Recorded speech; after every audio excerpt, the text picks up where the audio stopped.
Boa tarde a todos e a todas.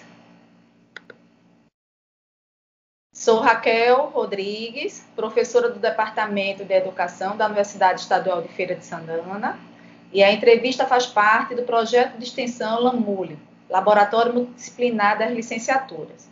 O projeto, a formação de professores e a educação física da UFES e a relação com a educação básica, contribuições do componente curricular estágio, que está articulado com a disciplina de estágio curricular 4 do curso de Educação Física, que trata a educação física no ensino médio.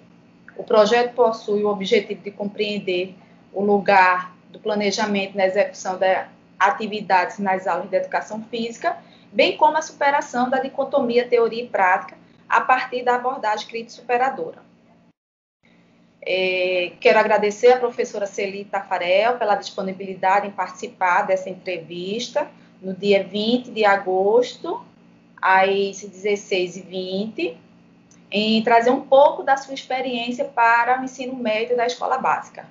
A professora Celi Tafarel possui graduação em Educação Física pela Universidade Federal de Pernambuco, 1976, especialização em Ciências do Esporte pela Universidade Federal de Pernambuco, 1980, mestrado em Ciências do Movimento Humano pela Universidade Federal de Santa Maria, 1982, doutorado em Educação pela Universidade Estadual de Campinas, 1993, e pós-doutorado na Universidade de Heidelberg, Alemanha, 1999. Atualmente é professora titular da Universidade Federal da Bahia, ex-presidente do Colégio Brasileiro de Ciências do Esporte, CBCE, e ex-secretária-geral do ANDE Sindicato Nacional, ex-diretora da Faculdade de Educação da UFBA e tem experiência na área de Ciências do Esporte e Ciência da Educação, com atuação nas problemáticas significativas, a saber, formação de professores, produção do conhecimento científico, política pública e trabalho pedagógico. Professora Celi, muito obrigada pela sua disponibilidade em estar nesse momento desenvolvendo esse trabalho, essa entrevista com a Universidade Estadual de Feira de Santana. Boa tarde a todos, a todas. Professora Raquel, eu agradeço o convite e estou à sua disposição para contribuir na reflexão que está sendo proposta. Professora Celi, a primeira pergunta que eu gostaria de realizar é sobre o que é cultura corporal e qual a sua importância para a formação humana. Muito bem. A sua pergunta exige que eu responda 3 outras questões. Primeiro, o que é a cultura corporal?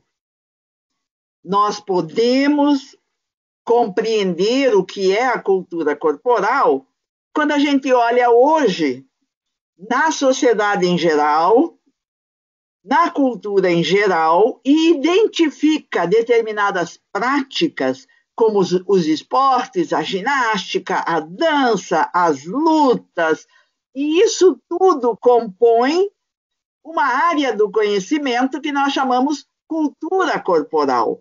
Mas isso não brotou de uma hora para outra, isso foi uma construção histórica que passou por diferentes modos de produção e foi acumulando um conhecimento.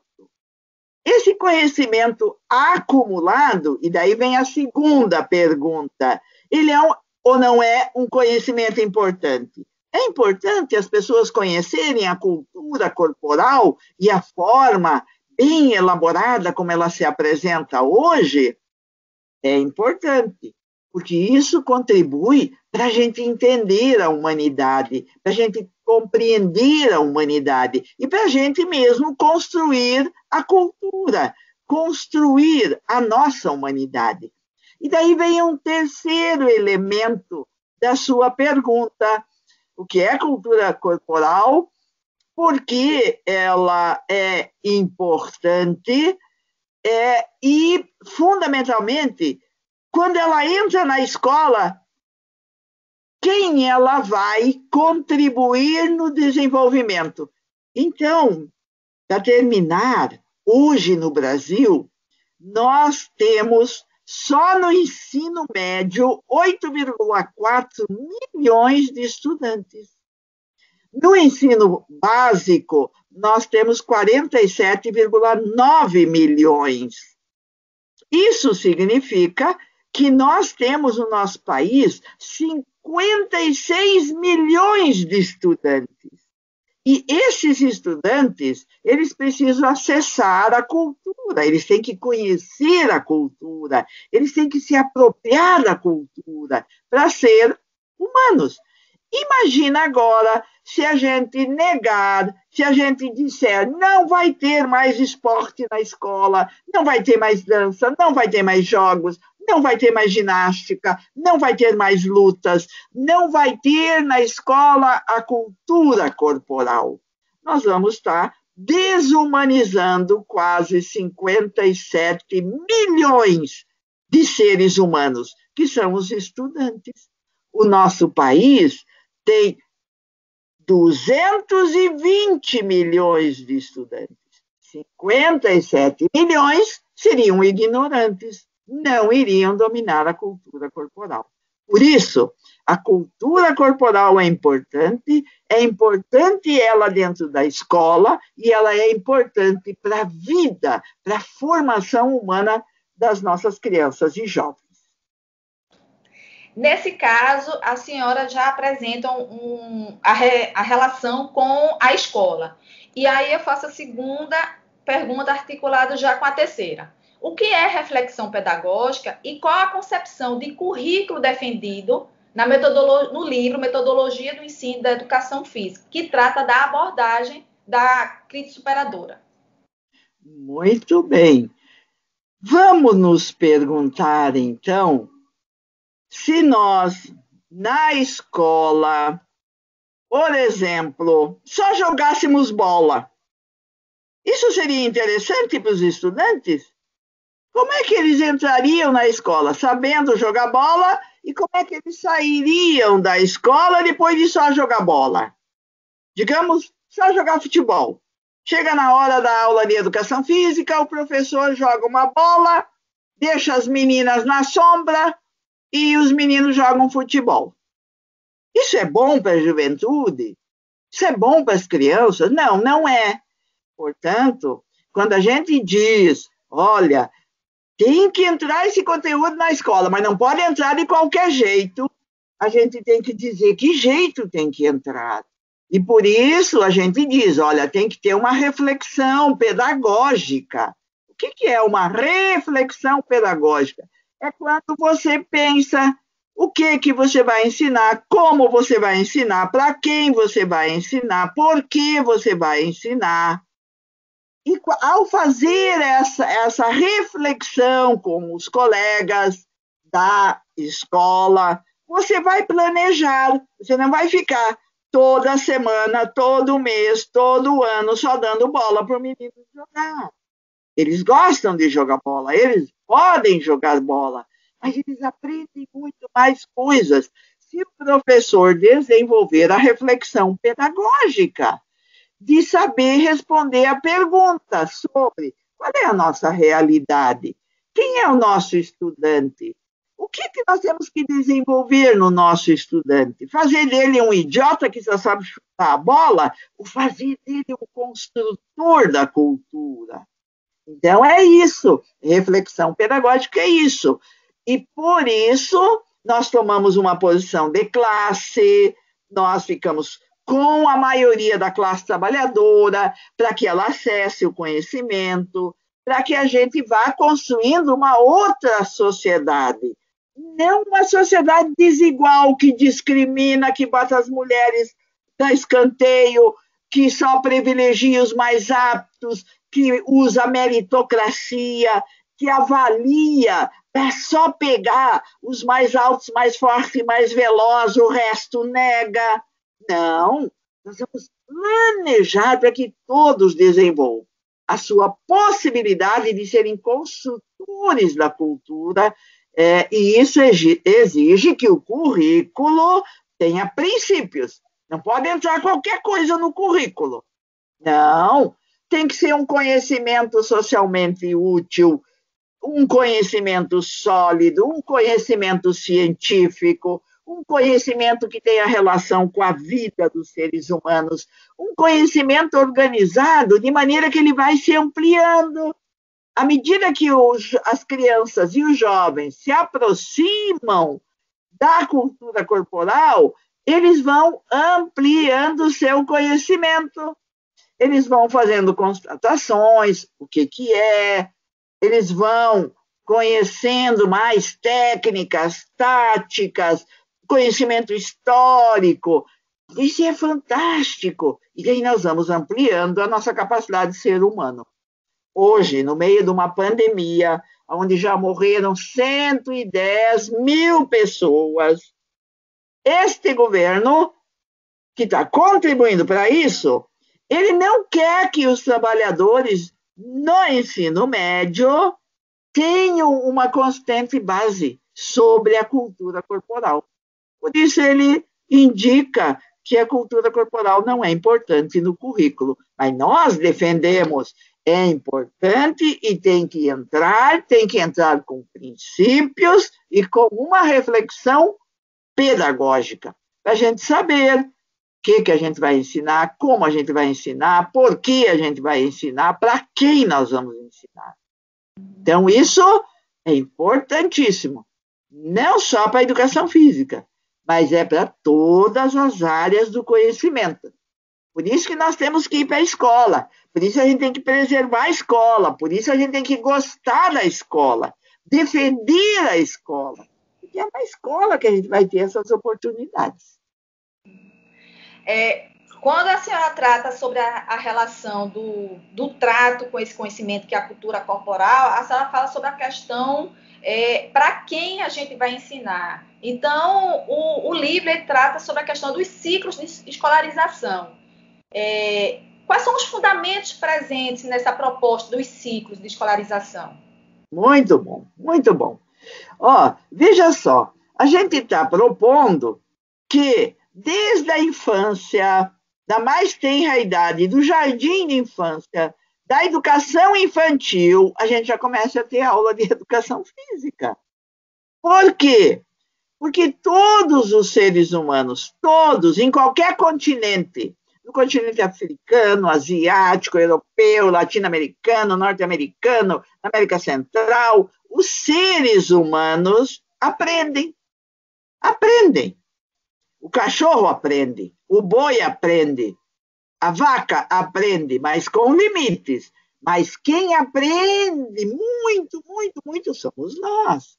Mas como é que a gente aprende? A gente aprende entrando em contato com o mundo. Quando a gente entra em contato com o mundo, a gente entra em contato com o mundo com os olhos, com o ouvido, com a boca, com o nariz, com todo o nosso ser. Daí nós vamos nos apropriando do mundo. Essa apropriação do mundo vai se dando desde pequenininho. À medida que a gente vai se apropriando, a gente tem que organizar esse conhecimento, tem que sistematizar, tem que aprender os signos, tem que aprender o que significa as palavras e tem que dar um sentido para aquilo na nossa vida. Então, isso significa que a gente vai complexificando a nossa apropriação do mundo, a nossa organização na cabeça da gente, o nosso entendimento, a nossa memória. Então, vocês podem perceber que todos os seres humanos, ao longo da história da humanidade, eles sempre tiveram que constatar as coisas, eles tiveram que sistematizar para compreender aquilo. Eles tiveram que sempre ampliar o seu conhecimento e eles tiveram que sempre aprofundar esse conhecimento. E isso são ciclos, onde a gente organiza atividades importantes, principais, e as crianças, os jovens, os adultos, eles vão dando saltos qualitativos de um nível digamos assim, mais confuso, mais sincrético, para um nível mais elaborado, mais sintético de compreensão, de entendimento, de capacidade de imaginação, de capacidade de criação humana. Então, estes ciclos estão propostos com base em fundamentos do que é o ser humano, como nós aprendemos. Então, não é uma coisa desprovida, sem fundamentos, tem fundamentos, e os fundamentos estão na ontologia do ser humano, na ontologia do ser social.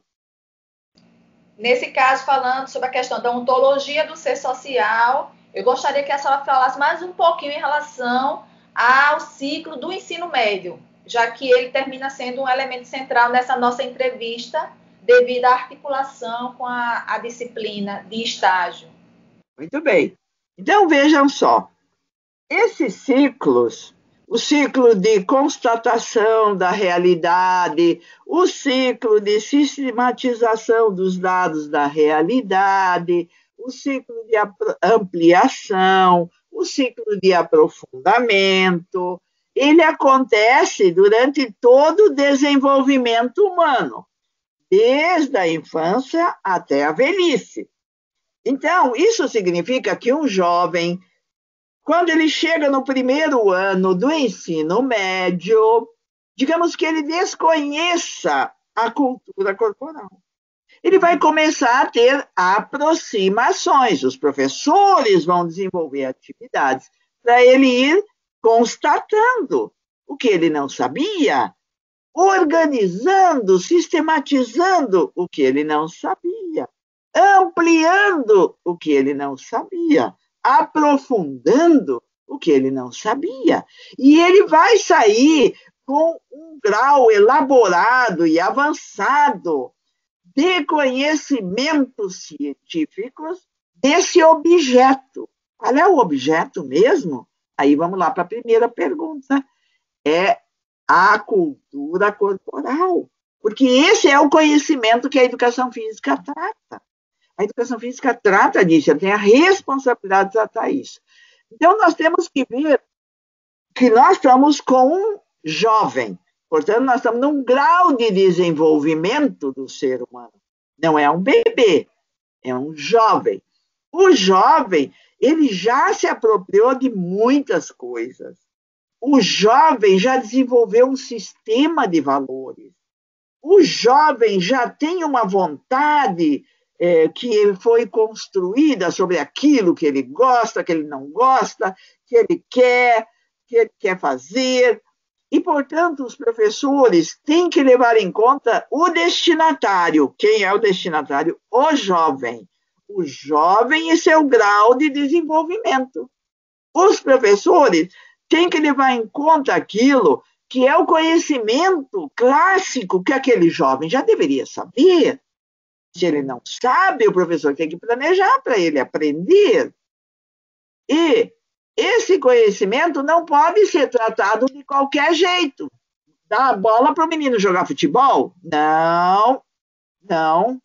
Este conhecimento precisa de um método, de uma forma de ser tratado. Então, como é que você vai tratar o conteúdo lutas? Para que o jovem aprenda todos os tipos de luta que a humanidade desenvolveu nos 5 continentes. Olha que fantástico. Você descobrir lutas antigas, você descobrir lutas atuais, você descobrir lutas dos povos indígenas, luta dos povos africanos, lutas dos povos asiáticos. Então, isso é fenomenal.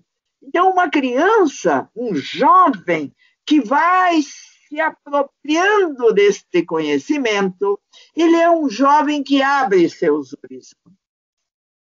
A mesma coisa com a relação com a água, a mesma coisa com a relação com os esportes, com a ginástica, com a dança. A escola é o lugar essencial, fundamental, justo para isso, para que o jovem se aproprie desse tesouro, E a juventude quer isso.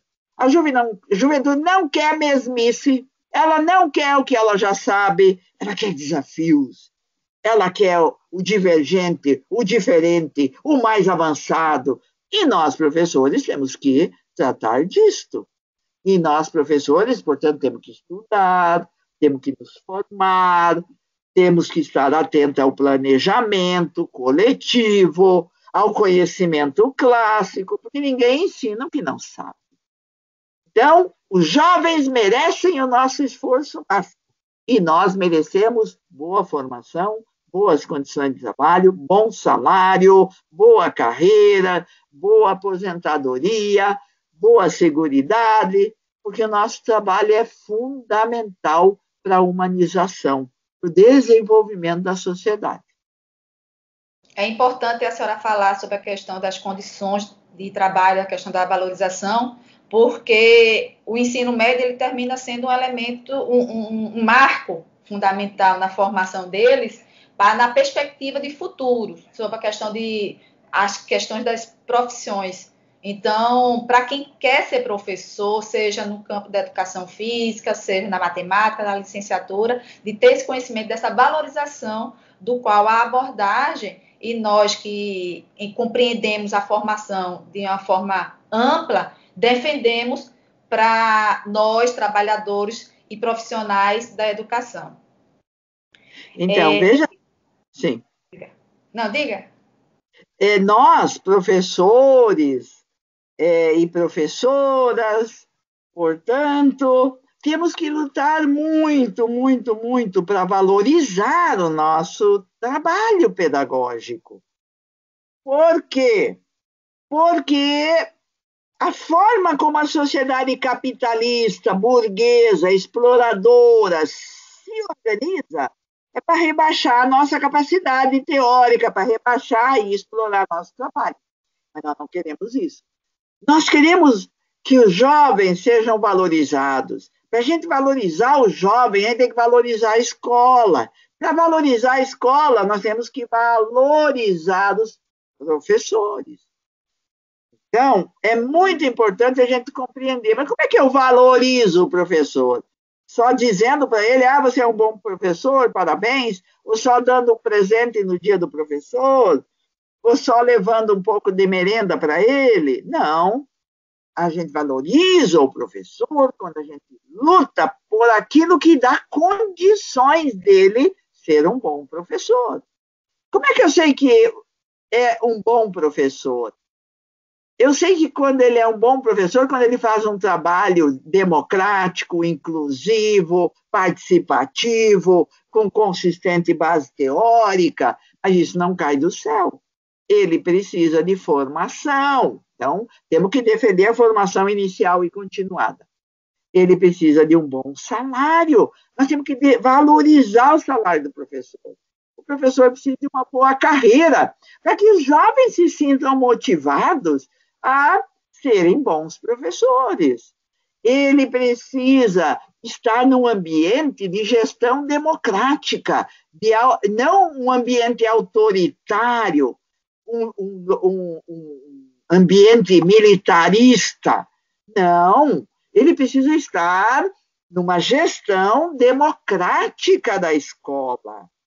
E aí a gente tem que entender o que é democracia. É quando todos participam, é quando todos se respeitam, é quando a gente experimenta o que a maioria decide, se não deu certo, a gente vai experimentar o que talvez a minoria sugeriu. Isso é democracia. E o professor precisa disso. E o professor precisa também da sua organização, senão a consciência de classe não avança. A consciência de classe, ela só avança quando a gente está num organismo da luta de classe. Por isso, para os jovens, o seu centro acadêmico é fundamental. A sua auto-organização é fundamental.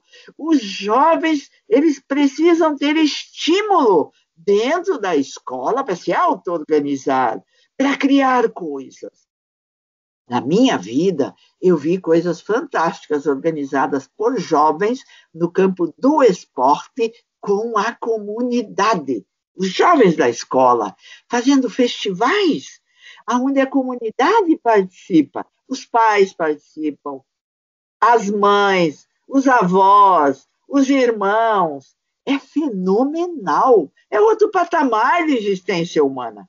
E agora que nós estamos no meio da pandemia, que nós estamos sendo atacados pelas políticas do governo genocida, atacado por um vírus que nós não vamos mexer com o vírus, não sabemos controlar o vírus, não temos vacinação, não temos tecnologia para monitorar o vírus e contê-lo. Agora é hora da gente pensar que é mesmo que nós temos que mudar, transformar. E a professora Raquel faz parte da ANFOP. A professora Raquel sabe por que nós defendemos a valorização do magistério. Justo para isso, para que a gente tenha bons professores e que os jovens tenham boas oportunidades em boas escolas. É isso que nós estamos vendo no meio da pandemia que é necessário. E é isso que a gente tem que defender. Celi, nesse caso, quando a gente fala sobre a questão da meritocracia, como é que a avaliação dentro da abordagem crítica superadora, ele tem quais são os princípios e as diretrizes que ele defende? Muito bem. Veja só, a abordagem crítica superadora, ela orienta como deve ser o trato com o conhecimento no currículo da escola. Ela orienta como você vai planejar a educação física na escola. Dentro do planejamento tem que ter avaliação. Mas qual é a referência máxima que nós vamos levar em conta para avaliar nosso aluno? Não é o que o capitalismo sinaliza. O capitalismo diz o seguinte, cada um por si, Deus nosso Senhor por todos. O capitalismo diz, todo mundo tem as mesmas condições de competir, mas apaga e esquece, não leva em conta que tem classes sociais e que os ricos têm acesso desde o que nascem a algumas coisas, que a classe trabalhadora, os pobres, os indígenas, os quilombolas, as populações periféricas não têm acesso. Aí depois diz, meritocracia, vão sair do mesmo lugar para chegar ali. E se alguém não chegou ali, é porque não teve mérito. Quem chegou em primeiro lugar, chegou porque teve mérito. Mas apagou que um é rico, outro é pobre. Um teve acesso a um monte de coisa, outro não teve.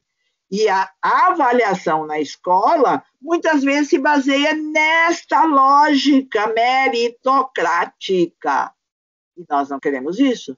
Nós queremos levar em consideração qual é o ponto de partida, qual é o processo, qual é todo o desenvolvimento e aonde conseguiu chegar, porque muitas vezes você te engana achando que um rico que teve todo acesso a tudo, todas as oportunidades na vida, chegou em primeiro lugar e o que chegou em segundo lugar não teve nada disso.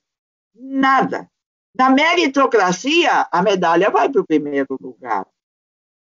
Na nossa lógica, é de valorizar o ser humano, valorizar o coletivo, valorizar o trabalho pedagógico para todos chegarem juntos na aprendizagem, que é importante para ampliar e aprofundar as referências sobre a cultura corporal. É outra coisa. Então, nós temos que, dentro da escola, aprender a avaliar. Aprender a avaliar. E isso exige do professor muito conhecimento, exige do professor entender como é que eu traço um objetivo de aprendizagem, como é que eu avalio esse objetivo, sem me valer da lógica meritocrática, de concluir que quem chegou em primeiro lugar chegou por mérito próprio, e os demais a gente esquece, não importa. O que importa é o mais alto, o mais forte e o mais veloz. O coletivo de autores que trata da metodologia do ensino crítico superador não defende isso. Não defende isso. Defende outros princípios para a avaliação. Princípio onde está, em primeiro lugar, a perspectiva do projeto histórico, que é referência para a formação. Está, em primeiro lugar, o desenvolvimento humano. E aí, sim, o que nós temos que introduzir de atividade para ir desenvolvendo o ser humano. E isso em cada ciclo, isso aparece, e tu vai ver de ciclo para ciclo o salto qualitativo que os alunos vão dando. E é isso que nós temos que avaliar. Nós não temos que avaliar quem é o mais alto, mais forte, mais veloz. Então, essa tua pergunta é extremamente importante, porque ela vai mostrar para nós que tem outras possibilidades de avaliação que nós temos que estimular, incentivar, utilizar na escola com a nossa juventude. Celi, para a gente concluir a nossa entrevista, a última pergunta. O que a educação física pode ensinar e não ensina? Se nós pegarmos a legislação vigente hoje, com a BNCC e com a reforma do ensino médio, a educação física poderia estar tratando de um vasto universo cultural, científico, artístico, filosófico, nas atividades corporais, só que não vai tratar. Por quê? Porque tanto a BNCC quanto a reforma do ensino médio desvalorizaram esse conhecimento. E ao desvalorizar esse conhecimento e a forma como ele entra no currículo de maneira transversal, onde qualquer um pode dar aula, onde se trata de qualquer coisa, isso vai rebaixar a capacidade dos jovens. Isto vai, de alguma maneira, contribuir para a ignorância, vai contribuir para que os trabalhadores e as trabalhadoras fiquem alienados, não entendam as coisas, não compreendam os processos que nós estamos vivendo. Então, a cultura corporal, ela pode desenvolver a psique humana, ela pode desenvolver a capacidade da construção da cultura corporal, ser capaz de construir uma política no bairro de práticas corporais para os jovens, de construir uma solidariedade dos jovens para com as crianças, que também gostam de brincar, de jogar, de dançar, de fazer ginástica.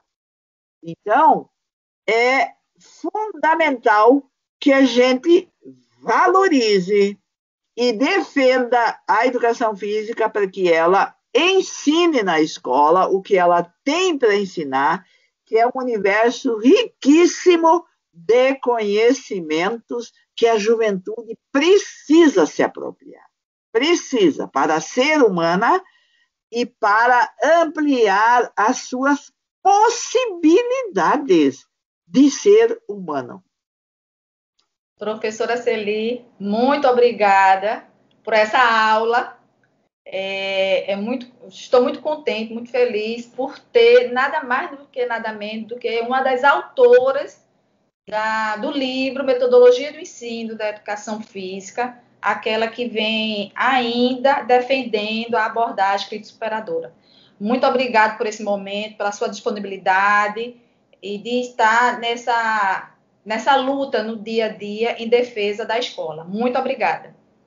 Então, eu me despeço também dizendo que uma das coisas mais importantes que a geração mais experiente tem a fazer é zelar por suas crianças e seus jovens. E é isso que nós queremos também nas políticas públicas. Por isso, nós defendemos políticas públicas que salvem a vida da juventude, que garantam um futuro para a juventude para ser feliz e se realizar como humanidade. Muito obrigada. Muito obrigada.